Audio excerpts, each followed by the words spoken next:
Durante décadas, ninguém imaginava sequer que Kim Jong-un algum dia responderia positivamente a qualquer convite vindo do Vaticano. Mas o mundo foi apanhado de surpresa quando, numa manhã sem aviso prévio, os canais oficiais da Coreia do Norte divulgaram uma breve nota. O Supremo Líder aceitou o convite do Papa Francisco para um encontro em Roma. Isso bastou para lançar a imprensa mundial num frenesi. As agências noticiosas correram para confirmar.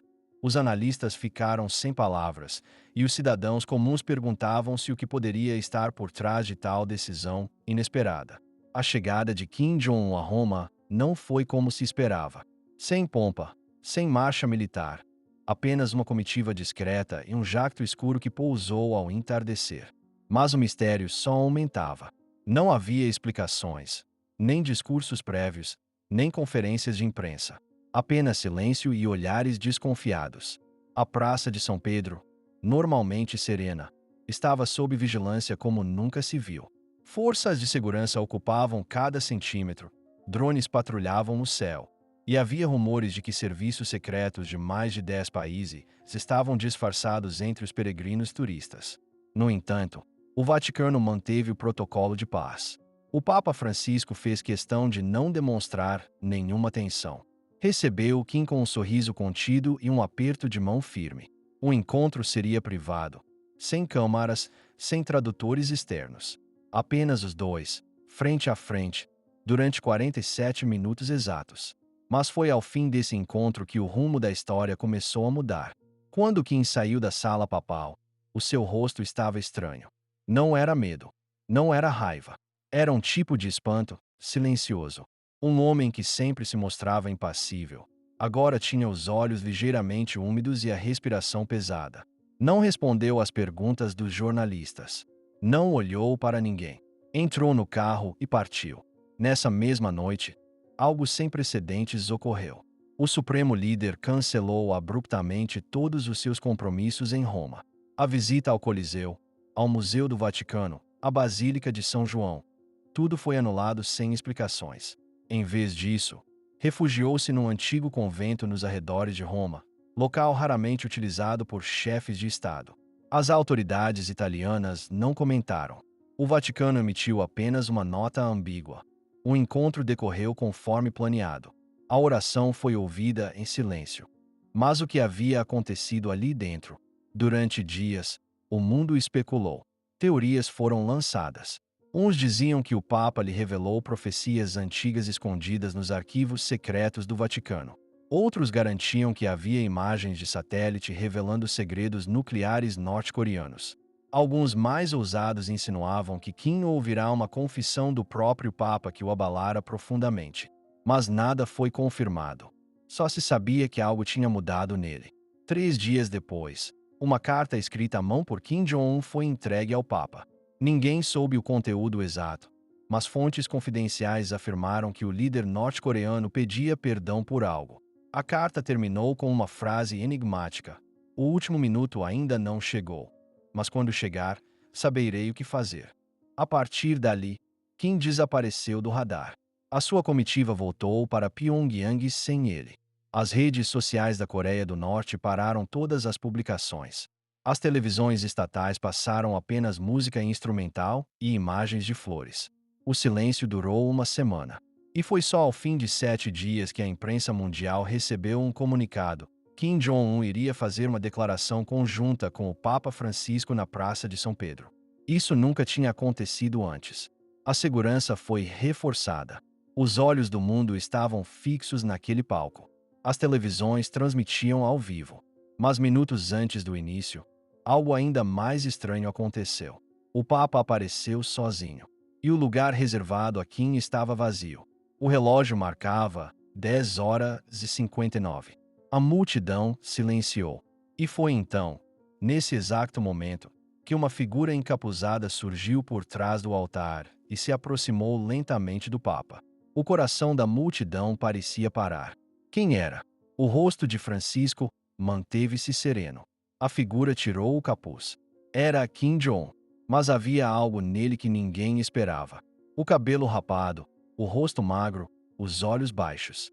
Não trazia guarda-costas, nem assessores. apenas um pequeno envelope na mão. Quando o entregou ao Papa, Francisco olhou para o público e disse apenas: "O mundo não está preparado para o que acabamos de decidir."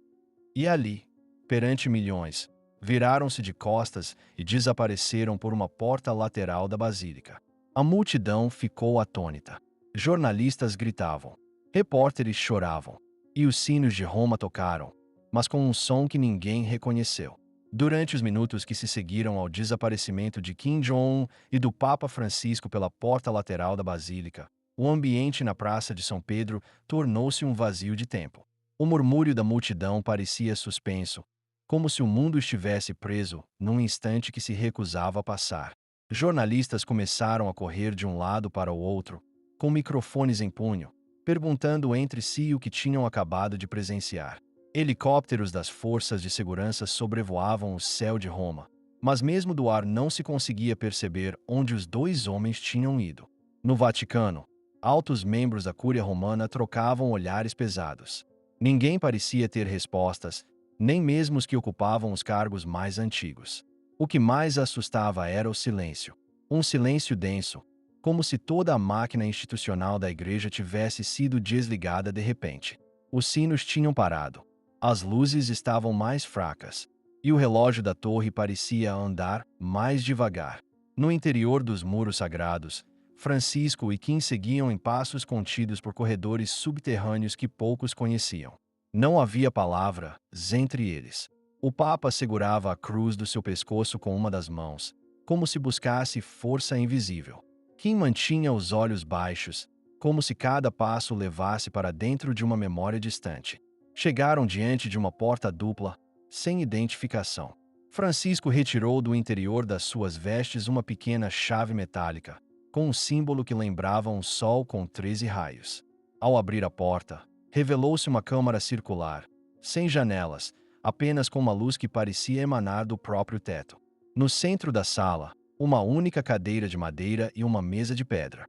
Kim parou diante dela. O Papa disse: "Senta-te. É aqui onde os homens decidem quem eles são de verdade." Kim obedeceu. Retirou lentamente de dentro do casaco um documento antigo, dobrado 4 vezes. Era o mesmo envelope que tinha entregue anteriormente, mas desta vez revelou o conteúdo total. Não apenas o juramento do seu pai, mas também fotografias, cartas e anotações manuscritas, todas em coreano, com marcas do tempo. Francisco olhava com atenção, sem pressa. Pegou numa das cartas e leu em voz baixa: "Se fores tu o escolhido, lembra-te, o segredo não está no poder, está no silêncio." Kim respirou fundo. Pela primeira vez, falou com voz firme. "A minha família sempre soube. O meu avô sabia. O meu pai tentou esconder. Eu fugi disso durante anos. Mas agora entendo por que estou aqui." O Papa respondeu com calma: "O tempo traz os escolhidos, não os orgulhosos." Foi então que, do fundo da sala, uma parede começou a mover-se lentamente. Por trás dela, surgiu um compartimento escondido com uma cápsula de vidro no centro. Dentro da cápsula, um objeto pequeno, metálico, com inscrições em latim e símbolos desconhecidos.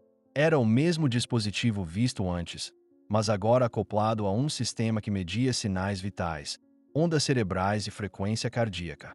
Kim aproximou-se. O Papa disse: "Este é o dispositivo de ativação. Não de uma bomba, como pensas, mas de uma sequência de mensagens que revelam a verdade ao mundo inteiro. Só pode ser ativado por alguém que enfrente o medo com pureza." Kim parou. Lembrou-se de tudo o que tinha aprendido desde criança: que o mundo era inimigo, que o poder era a única linguagem, que o silêncio era fraqueza. Mas ali, diante daquele objeto, sentia-se pequeno.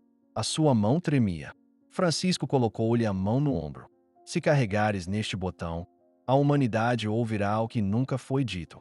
Segredos sobre governos, religiões, ciência, mas também verdades sobre amor, perdão e o destino do planeta. Estás pronto para isso?" Kim fechou os olhos. Por segundos, não respirou. Depois, baixou a mão. "Ainda não. O mundo não está pronto. Mas eu estou." O Papa assentiu. "Isso basta."